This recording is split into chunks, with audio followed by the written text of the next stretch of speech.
Okay. So sincerely, the Chamber of Agribusiness still holds the view that the E-Levy will be detrimental to the efforts and the gains that have been made in the agriculture sector, especially in the aggregation of food in the rural areas. The major reasons are that we do not have the protectionism from security services while carrying a lot of money, moving from one village to another, paying for 10 bags, 20 bags, 100 bags in order to aggregate enough foods and take a full load of truck and bring it to Accra and other centers. What is going to happen in the absence of these people using the Momo? Because, for instance, if one is buying about 2,000 bags of maize, which is 120 kg, the person will be spending well about 500 cedis. 500 cedis times 2,000, we're looking at a huge score of 1 million Ghana cedis. It will be very impossible for any aggregator to carry 1 million along. So what we have been doing in the past is to load the money on our Momo, and we pay as we load wherever we get some product. So what I'm trying to say essentially is that this is going to prohibit the availability of food on the market. We will not be able to buy enough of food also from the rural areas. So farmers are going to face a branch of the challenge. The other challenge will also be that those who stay in Accra and call farmers to send them the product and they pay through Momo may not be able to do it any longer because of the rural folks stand against Momo. In fact, even before the E-Levy, we have had it a tough time in convincing them to use and adopt Momo as a medium of payment. Now that there is some form of tax that they know, they will not be able to do that, and they will not do it.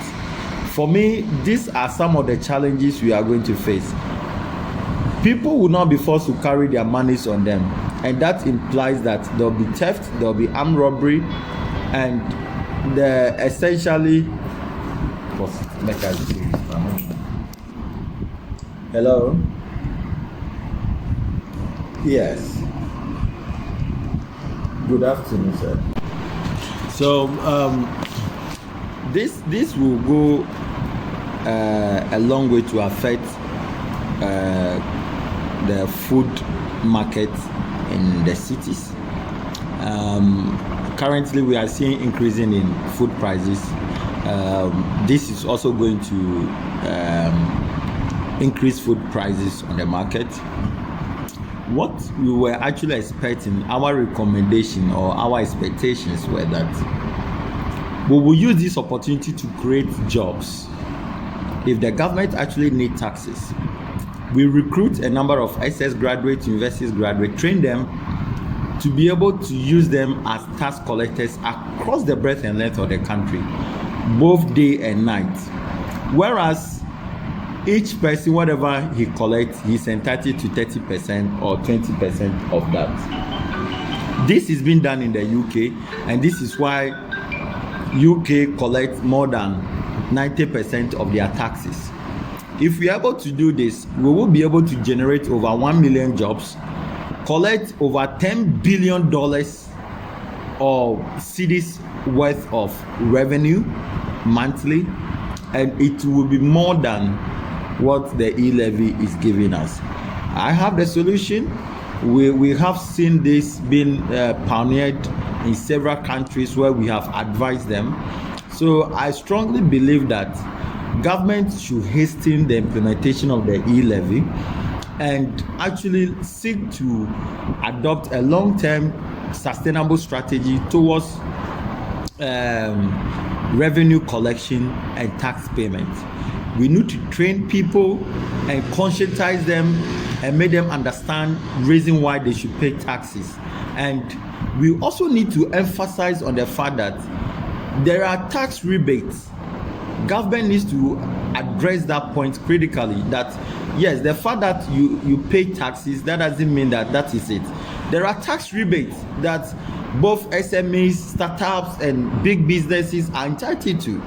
So we need to also drum in that. I mean, in the UK, a lot of people who are self-employed, is the tax rebates they use to buy new cars for their businesses and other machines that get their business running. So we need to echo that, and we need to have continuous capacity building for the citizenry, especially entrepreneurs who otherwise have less knowledge in this tax system, so they can be tax compliant. These and many others we think the Chamber of Agribusiness holds that have a sustainable tool to the real infrastructure development of this country, and not the E-Levy. E-Levy will strangle the digital financial inclusion, will strangle the digital financial digitalization, and to several extent, a lot more people we're going to devise several ways to bypass the E-Levy. Now, our projections are that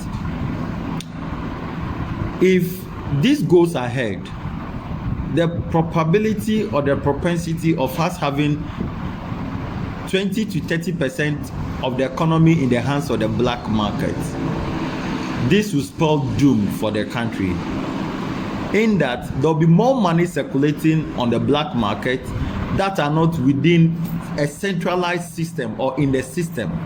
So we will not be able to actually account for what is out there, and this will also not be good for our inflations and several other targets and indicators that we want to achieve on our micro and the macro formulas. So we need to engage, we need to dig further some other alternatives, which we believe that our alternatives is the strongest on the board, and we will be able to give capacities to people who are tax experts, people who are revenue collectors professionally, who can continue to educate others. And across the country, both day and night, we will be able to use a lot of devices and other innovative systems to collect tax day and night from citizens who are otherwise engaging in economic diversification activities. This will inure to the benefits of the country at the long run.